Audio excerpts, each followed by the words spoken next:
ಸಾಮಾಜಿಕ ಕ್ರಾಂತಿಯ ಹರಿಕಾರ ಬಸವಣ್ಣ ಬಿಜಾಪುರ ಜಿಲ್ಲೆ ಬಾಗೇವಾಡಿಯಲ್ಲಿ ಹುಟ್ಟಿದ್ದು 1131ರಲ್ಲಿ. ವಿದ್ಯಾಭ್ಯಾಸಕ್ಕಾಗಿ ಕೂಡಲ ಸಂಗಮಕ್ಕೆ ಬಂದ ಅವರು ಅಧ್ಯಯನದಲ್ಲೇ 12 ವರ್ಷಗಳನ್ನು ಕಳೆದರು. ಈ ಅವಧಿಯಲ್ಲಿ ಸ್ಪಷ್ಟ ಜೀವನ ಸಿದ್ಧಾಂತ ರೂಪಿಸಿಕೊಂಡ ಬಸವಣ್ಣ ಸಾತ್ವಿಕ ಜೀವನಕ್ಕೆ ಒತ್ತು ಕೊಟ್ಟರು. ತಮ್ಮ ಪ್ರಖರ ಪಾಂಡಿತ್ಯದಿಂದಾಗಿ ಮಂಗಳವೇಡದ ರಾಜ ಬಿಜ್ಜಳನ ಆಸ್ಥಾನದಲ್ಲಿ ಮಂತ್ರಿಯಾದ ಬಸವಣ್ಣ ಹಲವಾರು ಜನಪರ ಮತ್ತು ಸಮಾಜ ಸುಧಾರಣೆ ಕ್ರಮಗಳನ್ನು ಕೈಗೊಂಡ ಮಹಾವ್ಯಕ್ತಿ. ದೇವರು ಒಬ್ಬನೇ, ಆತ ಪ್ರತಿಯೊಂದು ಜೀವಿಯಲ್ಲಿಯೂ ನೆಲೆಸಿದ್ದಾನೆಯೇ ಹೊರತು ದೇವ ಮಂದಿರಗಳಲ್ಲಿ ಅಲ್ಲ ಎಂದು ಅವರು ಪ್ರತಿಪಾದಿಸಿದರು. ಎಲ್ಲ ವೃತ್ತಿಗಳೂ ಒಂದೇ, ಸ್ತ್ರೀ ಪುರುಷರಿಬ್ಬರೂ ಸಮಾನರು. ಪ್ರತಿಯೊಬ್ಬ ವ್ಯಕ್ತಿ ಕೆಲಸ ಮಾಡಿ ಜೀವನ ನಡೆಸಬೇಕು. ಸುಳ್ಳು ಹೇಳುವುದು, ವಂಚಿಸುವುದು, ಕೊಲೆ, ಸುಲಿಗೆ, ಪ್ರಾಣಿ ಬಲಿ, ಕದಿಯುವುದು, ಪರಸ್ತ್ರೀ ವ್ಯಾಮೋಹ ತಪ್ಪು ಎಂದು ಬೋಧಿಸಿದ ಬಸವಣ್ಣ ಕಾಯಕ ತತ್ವ ಎತ್ತಿ ಹಿಡಿದರು. ಜಾತಿ, ಲಿಂಗ, ಭಾಷೆ ಭೇದ ನಿರಾಕರಿಸಿದರು. ಧಾರ್ಮಿಕವಾಗಿ ಗೊಂದಲದಲ್ಲಿದ್ದ ಹಾಗೂ ಪುರೋಹಿತಶಾಹಿಯಿಂದ ವಂಚನೆಗೊಳಗಾಗುತ್ತಿದ್ದ ಜನತೆಗೆ ಬಸವಣ್ಣನವರ ಜೀವನ ಸಿದ್ಧಾಂತ ಹೊಸ ಬೆಳಕು ನೀಡಿತು. ತಮ್ಮ ವಿಚಾರಗಳನ್ನು ಹೇಳಲು ಸರಳ ಕನ್ನಡದಲ್ಲಿದ್ದ ವಚನಗಳನ್ನು ಬಳಸಿಕೊಂಡರು.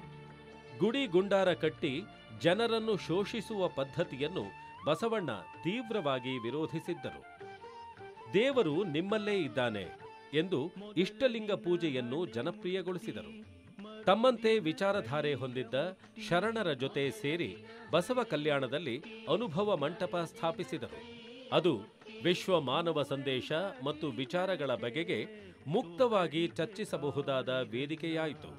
ಮಹಿಳೆಯರಿಗೆ ಬಸವಣ್ಣ ನೀಡಿದ ಪ್ರೋತ್ಸಾಹದಿಂದಾಗಿ ಅಕ್ಕ ಮಹಾದೇವಿಯಂಥ ಹಲವಾರು ಶರಣೆಯರು ಬೆಳಕಿಗೆ ಬಂದರು. ಆದರೆ ಸಂಪ್ರದಾಯಸ್ಥರಿಗೆ ಬಸವಣ್ಣನವರ ಈ ವಿಚಾರಧಾರೆ, ಸಾಮಾಜಿಕ ಸುಧಾರಣೆಗಳು ಪಥ್ಯವಾಗಲಿಲ್ಲ.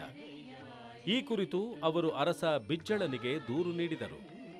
ಬೇಸತ್ತ ಬಸವಣ್ಣ ಮಂತ್ರಿ ಸ್ಥಾನ ತ್ಯಜಿಸಿದರು. ಅಂತರ್ಜಾತೀಯ ಮದುವೆಯನ್ನು ವಿರೋಧಿಸಿದ ಬಿಜ್ಜಳ ಸೇನೆ ಕಳಿಸಿ ಶಿವಶರಣರನ್ನು ಕೊಲ್ಲಿಸಿದ. ಇದರಿಂದ ತೀವ್ರವಾಗಿ ನೊಂದ ಬಸವಣ್ಣನವರು 1167ರಲ್ಲಿ ಕೂಡಲ ಸಂಗಮಕ್ಕೆ ಹಿಂತಿರುಗಿ ಜಲಸಮಾಧಿ ಹೊಂದಿದರು. ಆದರೆ 12ನೇ ಶತಮಾನದಲ್ಲಿ ಅವರು ಹೊತ್ತಿಸಿದ ಬೆಳಕು ಎಲ್ಲೆಡೆ ಹರಡಿತು. ಅನುಭವ ಮಂಟಪವನ್ನು ಜಗತ್ತಿನ ಮೊದಲ ಸಂಸತ್ತು ಎಂದು ಗುರುತಿಸಲಾಯಿತು. ಬುದ್ಧನ ನಂತರ ಅತಿ ದೊಡ್ಡ ಪ್ರಮಾಣದಲ್ಲಿ ಸಮಾನತೆ ಸಾರಿದ ಬಸವಣ್ಣನವರ ತತ್ವಗಳು ಸ್ವತಂತ್ರ ಭಾರತದ ಸಂವಿಧಾನದ ಮುಖ್ಯ ಆಶಯಗಳಾದವು.